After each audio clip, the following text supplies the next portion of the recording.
joined today in this short presentation by a few people that I'm going to allow to introduce themselves, and then I'll jump right in. But I would love for all of the folks that are Community Foundation of Greater Flint staff to kind of wave.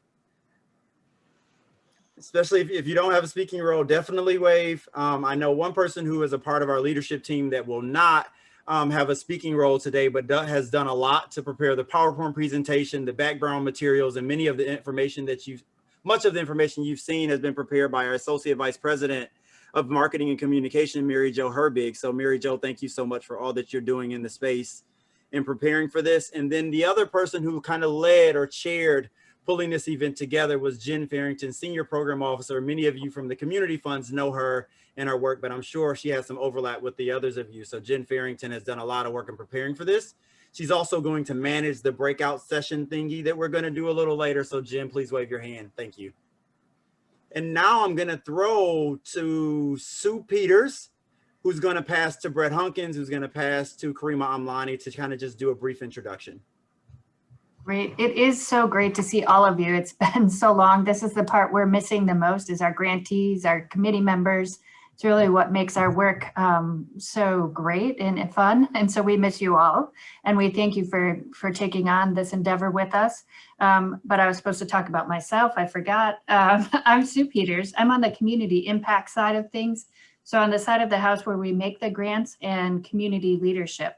And so you'll be working with us, a really important role in helping us make those grant decisions. So I came to the foundation about 4 years ago during the thick of the water crisis, and now in this seat, and I'm excited and really found, I think, my home in working in grant making so close to the community. Brett. Good evening, everybody. It's good to be with you all and see you, as everyone else has said. My name is Brett Hunkins, and I am the Chief Financial Officer of Cfgf. So I'm responsible for oversight of investment and finance and accounting and all of the things that are, I guess, like sort of underpin all the great work that Sue's team does, and work closely with Karima to have generosity flow into our organization, which is just great to be a part of in so many different ways. And I find the work we do joyful, and I just love coming to work every day here. And I have my parents and grandparents both have deep Flint ties. My parents are both Southwestern grads. So while I have worked in places besides Genesee County, it's great to be back because there's lots of full circle stuff from my growing up time. So I enjoy being part of that daily as well. And Karima.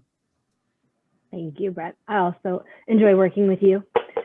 The other ones, but no, actually, we're all fun. So Karima Amlani, I'm the Vice President of Development, and I don't have as much going here. Well, we actually help to procure the funds to help to get the grant making side. So you guys have the money to grant out, and many of you guys have the funds.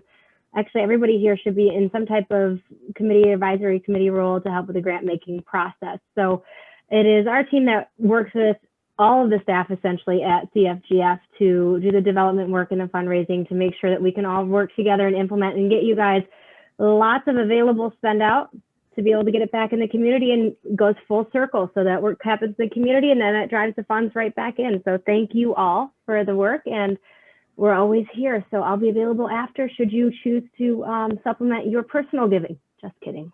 Thank you.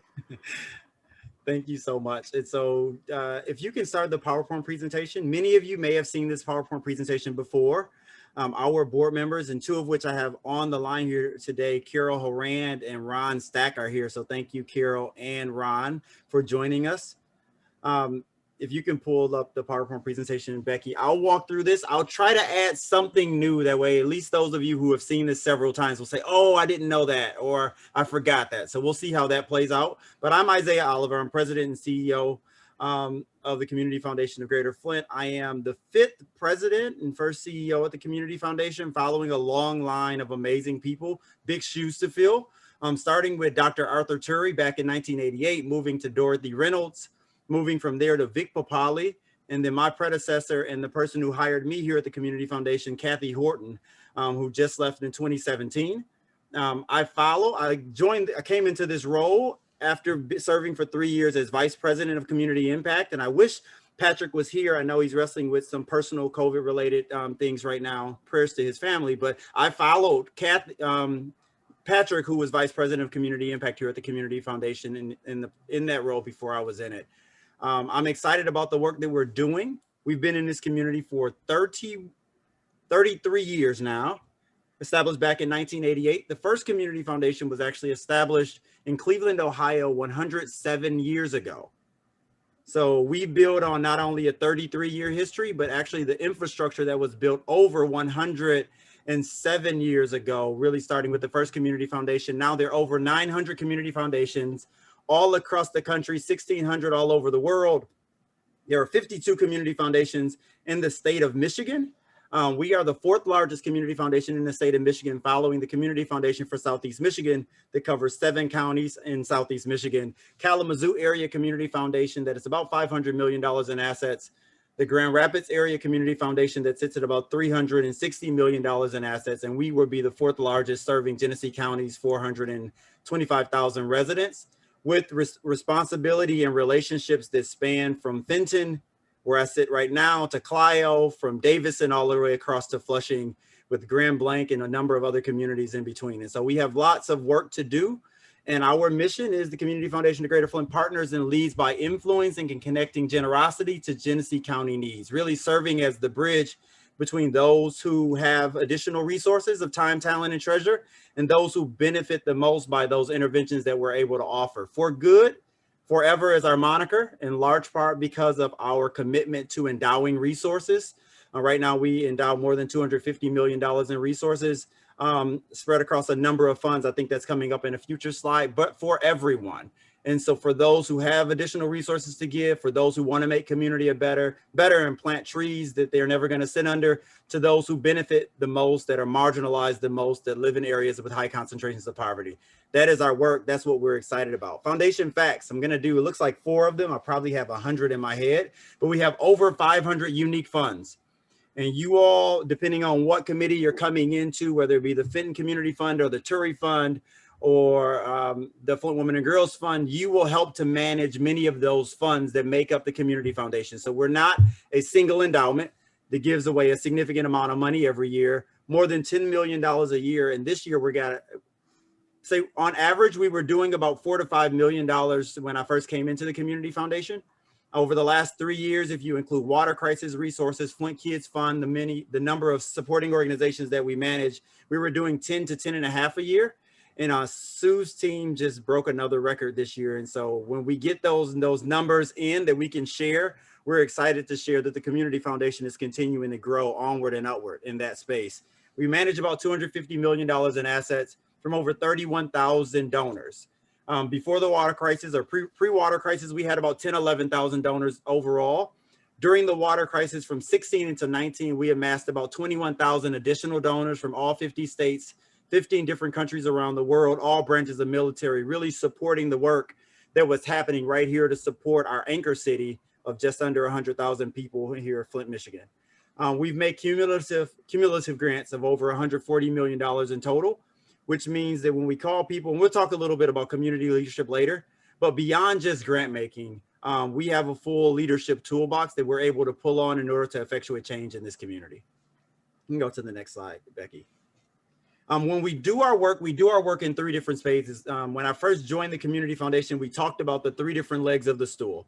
One of those legs of the stool was focused on raising dollars, or raising and managing resources that come into the Community Foundation. So when I speak of the over 500 unique funds and over $250 million in assets, to which we spend out a percentage every year, and you all will be helpful as advisory committee members in helping us to get those dollars out, that's one leg of the stool. The other one is just grant making, the transactional and the more community driven advisory committee connected grant making that happens through Sue's team, where we have over 440 volunteers helping us to make grant making and investment and governance related decisions. And so the grant making team is doing a lot of work, and that's the other leg of the stool. The final leg of the stool is when we're pulling on, beyond just grant making and asset management and development, we're pulling on community leadership to move the work forward. And that's, again, we always call it cookies. We pull out the cookies, we convene the meetings, we make the phone calls, we engage people and influence policy decisions or amplify resident voice, which is beyond just the other two legs of the stool. At this time, I think I'm turning over to Karima to talk about the first leg of the stool, which is growing community resources. And she's going to pass off to Brett to talk about managing assets. Yes, perfect. So we, on my end, as explained briefly earlier, not to ruin the anticipation of this particular slide, part of my team's role, most of my team's role is to help growing the resources. So if we can go on to our next slide, I can get you a few more details here. So we help individuals, families, and organizations achieve their charitable and financial goals by offering tools and resources that make giving easy and flexible. So a huge focus on educating people on charitable giving vehicles. It's huge because we are a public charity. Our donors benefit from the highest available tax advantages. Through highly personalized services, we're able to create solutions that fit virtually every giver in every situation. So customizing the giving approaches, that's a huge, huge part of what we're going for. Not every person is the same. And that's something that we have a whole little toolbox here to figure out what works best to achieve the philanthropic goals of each donor or each corporation or organization. Next slide, please. And so with that, our primary focus is on endowment. Our focus on endowment distinguishes the community foundation from other nonprofit organizations. Endowed funds are funds that are never spent down. While a portion of the fund is usually given away every year, spending happens in a way to ensures over time they grow. So every committee here has at least one, if not more, endowed funds under their umbrella. For 33 years, our special niche in the world of philanthropy is growing our community's endowment to make sure that generation after generation has resources to improve the quality of life in Genesee County. So when Isaiah said planting seeds for a tree that you'll never sit under, it's a really important thing because it was the actions of people before us that have led to a lot of the funds being able to have a substantial available spend to impact the communities today. So now let's look at the power of endowment. Our story is about Ivan MacArthur. So can you go to the next slide, please?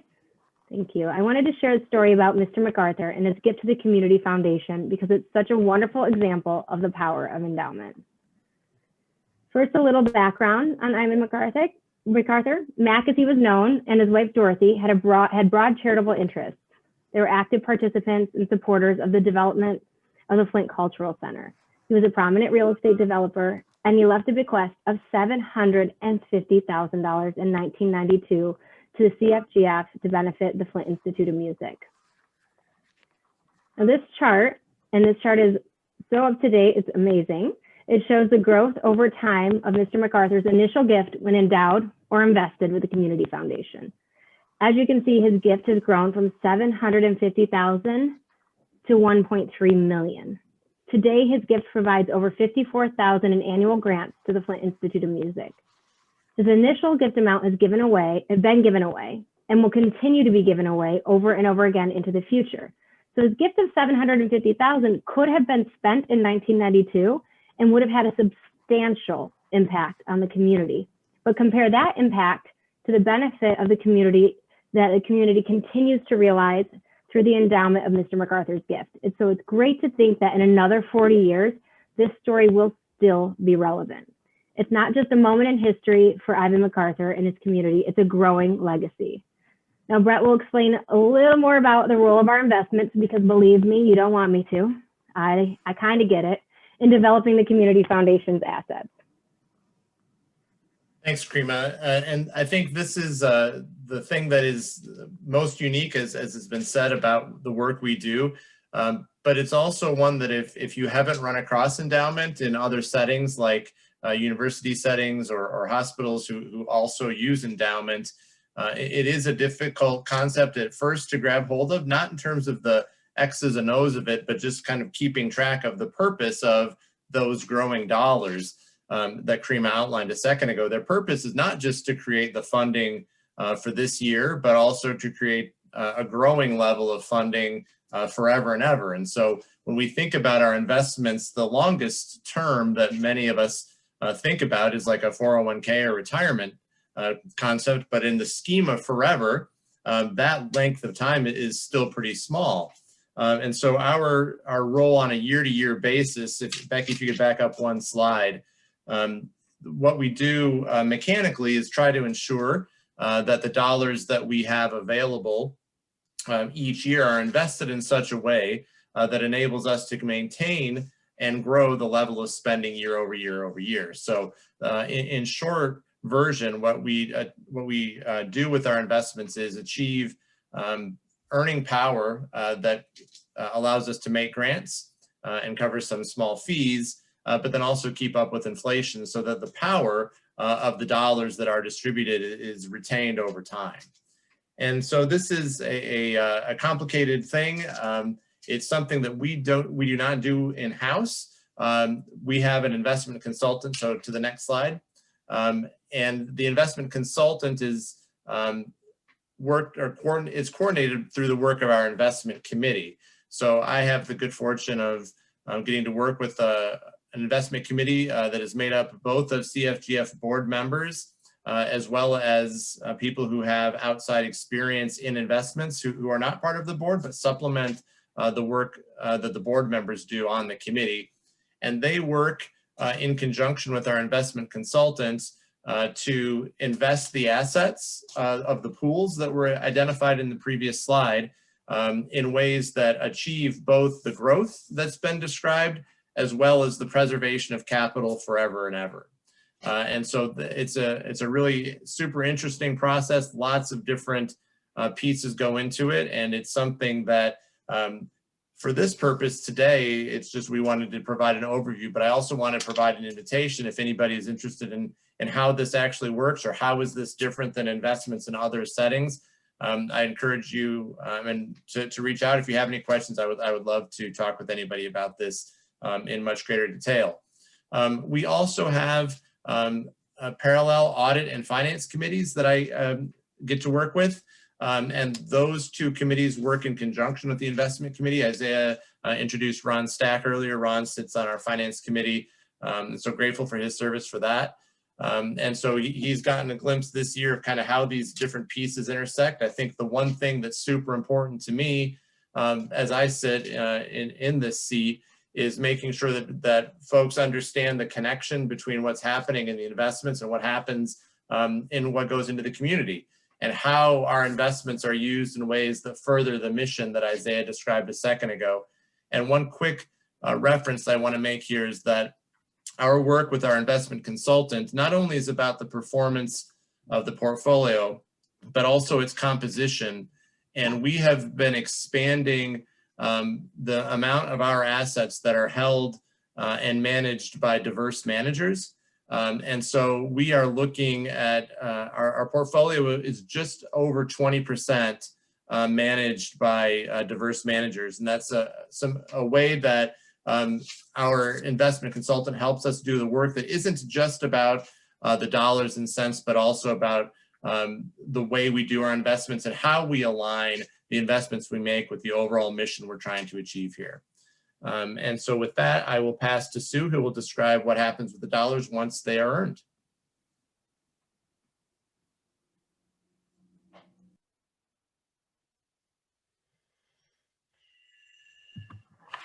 I was muted. I don't think it was intentional, but I'm not sure, because this really is the best part. I mean, you know, what Brett and Karima had outlined is definitely important. We do need all of those three legs of the stool, or those pieces of the community foundation business model to work. But my job is really to make sure that once Brett and Karima do their job so well and we have money to spend, that we can meet use those dollars to meet community needs. And this is where you come in and you can help us do that. So really, I just wanted to take a little bit of time to walk through some of our strategic grant making. It's really about how the Community Foundation works with donors, community volunteers, nonprofits, and really to improve the lives, 10,000s of people who live in Genesee County. And really, we fund nonprofits. You have to be an established nonprofit. And as we know, the nonprofits are really on the front lines, doing the day-to-day work of providing services to those folks who need the services or are underserved in some way, shape, or form. So our goal is really to get the resources to these nonprofits to help the individuals and families in our communities. but we couldn't do it without you. We definitely, as you see here, we are a local organization. We have local staff and local board members, and our footprint is Genesee County. And we have over 400 volunteers who engage in various ways. You can see our board members, and then also you, our committee members. And what's so important for us and why your role is so important to us is that we can't make these grants alone. To truly know the needs of the community and meet those needs and know where to spend the dollars wisely and effectively, we need your help to help us understand the complex and difficult issues going on in our communities. You might have connections to a nonprofit that we don't know. You might have a connection to a donor who you could hand off to Karima. There are so many different ways that you're going to be valuable, and your insights and experience will be helpful for us. All of our grant making really has one common goal, and it's to effectively get resources to the nonprofit sector so that they can change the lives of the individuals living in Genesee County. So to talk a little bit about our grant making priorities, you heard Isaiah say just grant making. I'll take care of that later. It's not just grant making. Like I said, no, I'm teasing. Our grant making has been growing. It's really, it's been exciting. It's been really exciting to watch. And that's in large part, we moved from one crisis to another. But on average, we had been making grants at about 10 million. We did break a new record this year. And so we're excited to share that when the numbers are finalized. We ended up, we can fund a broad range of projects. We have about 5 million from donors every year to make grants. And then we also get what's called grant revenue that can help us make additional grants. And that could be a grant from, we, during the crisis, for example, received some funding from the C.S. Mott Foundation, for example, for the relief fund, for it to respond to the COVID relief fund. During the water crisis, we received a lot of national different funds from the Ford Foundation for the water crisis. So we have this ability to mix both donor dollars with funding that we can bring from what we call grant revenue to really get a nice pot of money to fund a broad range of projects. They can be small, they can be large. We can go anywhere from a small $500 neighborhood grant to our max is $200,000 from the Flint Kids Fund. So every grant making cycle, I have to take a budget to the grant or to the board. And so I'm working on that. I think I put the final touches on tonight so that you'll be ready to see that at the board meeting for Ron and Carol. You'll get to see it soon. So we're finalizing our numbers for what we're going to be looking at this year for grant making and what your individual committees will have for making grants. So that we're working on that. And again, you know, you're going to be helping us on neighborhood issues, our out county, you know, communities, Flint women and girls. You're really the experts. We look forward to working with you and working with you on our grant making. And then just know that as we, you know, move through the pandemic, as it continues to play out, there will be new opportunities, I'm sure, coming this year that we'll probably have you weigh in on. As I mentioned last year, we did, gosh, I don't even remember how much through the relief fund.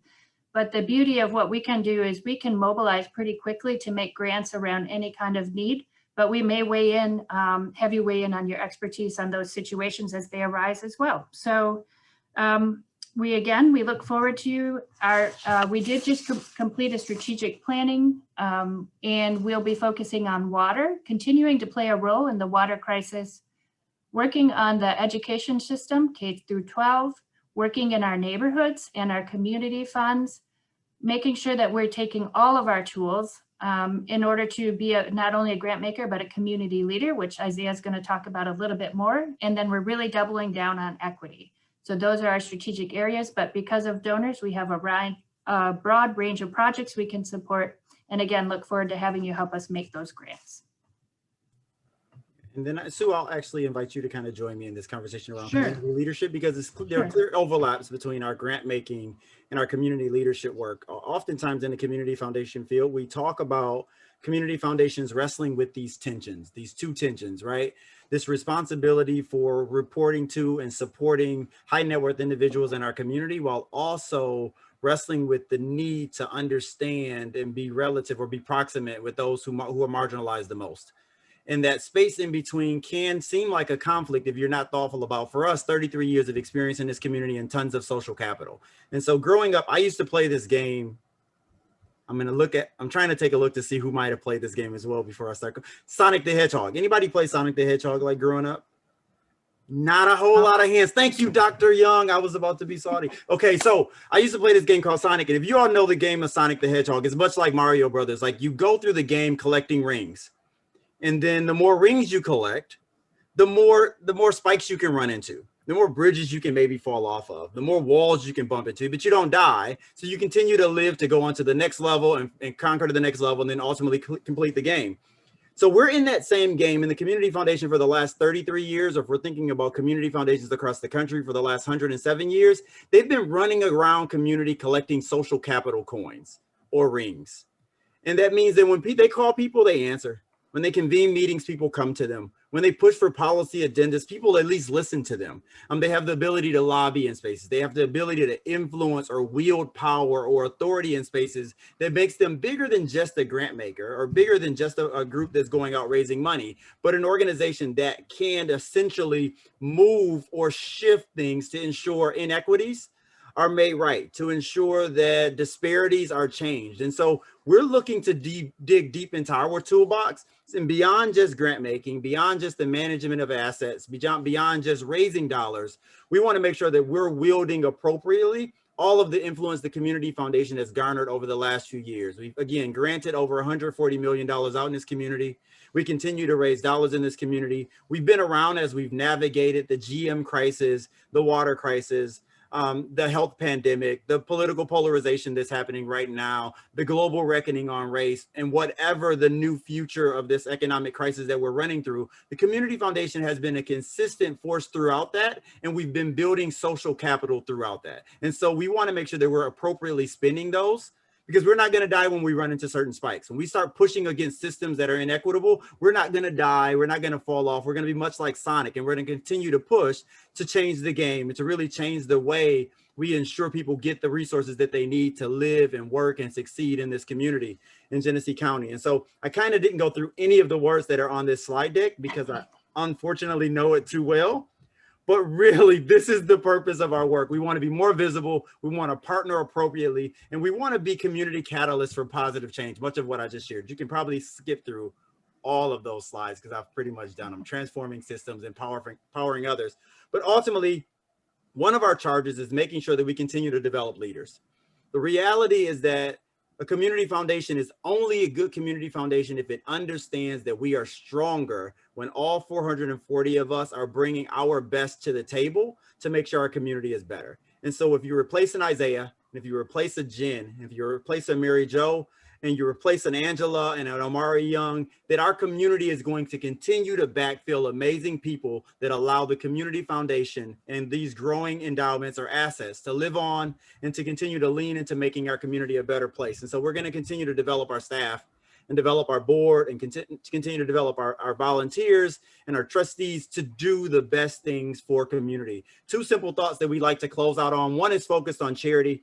Is really this idea of when you plant it, when a person plants a tree under which they'll never sit, then you know civilization has come to that land, because now we're thinking about more than just ourselves. My faith tradition would suggest that the overflow isn't for you. That anything that falls on the ground when you're going through the fields is actually for those who need it the most. If your brother's in need, harden not your heart, right? And so I think it's the same thing. Charity isn't enough, but it will help to fill some gaps in making community a better place. And the second one is everyone can be a philanthropist. When we think about philanthropy, we think about treasure, but the reality is philanthropy is time, talent, and treasure. Mary Jo would call it the trifecta. And I think when you don't have one, you typically have the other. There's some of us that are blessed with all three. God bless you all. But the reality, there are some folks that bring time and talent in a way that we couldn't even measure against the treasure that others can bring. And so you all are, in many cases, the trifecta. We got folks who are giving both time and talent. Thank you for being here. Thank you for offering that. And many of you also give a gift to the Community Foundation. So thank you for that as well. That said, I am now going to, if there aren't questions, feel free to throw questions in the chat if you have them. We'll answer directly, or we'll get back with folks in the future if they want offline, one-on-one conversations.